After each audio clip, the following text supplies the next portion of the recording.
News India 27 नव्या पिढीचं नवं माध्यम। अकोले तालुक्यात कोतुळ परिसरात चोरीची घटना, नागरिकांमध्ये भीतीचं वातावरण। कोतुळ गावापासून अवघ्या 1 किलोमीटर अंतरावर असलेल्या साबळेवाडीतील एक शेतकरी कुटुंब चोरीला बळी पडले असून या घटनेमुळे परिसरात भीतीचं वातावरण पसरलं आहे। ही घटना काल 29 जुलै मध्यरात्री 11:30 वाजण्याच्या सुमारास घडली। शेतकरी शांताराम मुकिंदा देशमुख, त्यांची पत्नी, सून आणि 2 नातवंड शेतकाम करून घरी परतले होते। रात्री जेवण करून सर्वजण झोपले असताना चोरट्यांनी दरवाजाची कडी कापून घरात प्रवेश केला। सून आणि 2 नातवंड हॉलमध्ये झोपले होते, तर शांताराम देशमुख व त्यांची पत्नी बेडरूममध्ये झोपले होते। चोरट्यांनी आधी त्यांच्या खोलीला बाहेरून कडी लावली आणि नंतर हॉलमध्ये झोपलेल्या सुनबाईवर गुंगीचा स्प्रे मारून तिच्या गळ्यातील 2.25 तोळ्यांची सोन्याची मंगळसूत्र आणि कानातील सुमारे 5 ग्रॅमचे सोन्याचे रिंग ओरबाडून घेतलेत। तसेच घरातील बेड उचकून सुमारे 5 ते 6 हजार रुपयांची रोकड घेतली।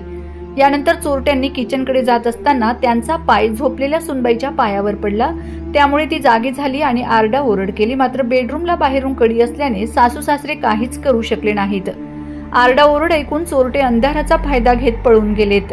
घटनेनंतर आजूबाजूचे ग्रामस्थ घटनास्थळी जमा झाले आणि शोधाशोध केली, मात्र चोरट्यांचा काहीही मागमूस लागला नाही। विशेष म्हणजे याच परिसरात 1 महिन्यापूर्वी अपंग व विधवा महिलेला मारहाण करून तिचे दागिने व रोख रक्कम लुटण्याची घटना घडली होती।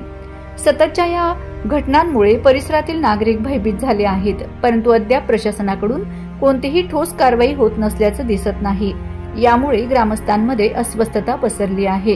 श्री नितीन देशमुख रात्री 11:15 आले ते घरात आणि दरवाजा उघडला।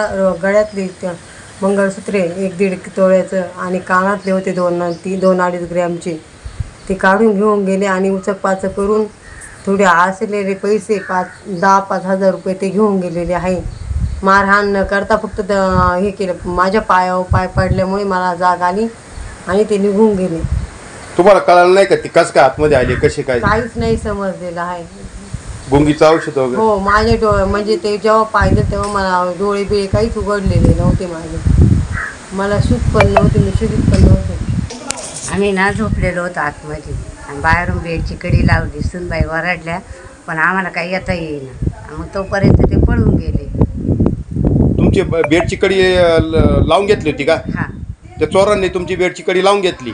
सुनबाई वरडली, तुम्हाला काय बाहेर येताच आलं नाही? ते चोर पळून गेल्यावर कोणी उघडली कडी? उघडली। प्रतिनिधी राजेंद्र आंबरे, अकोले।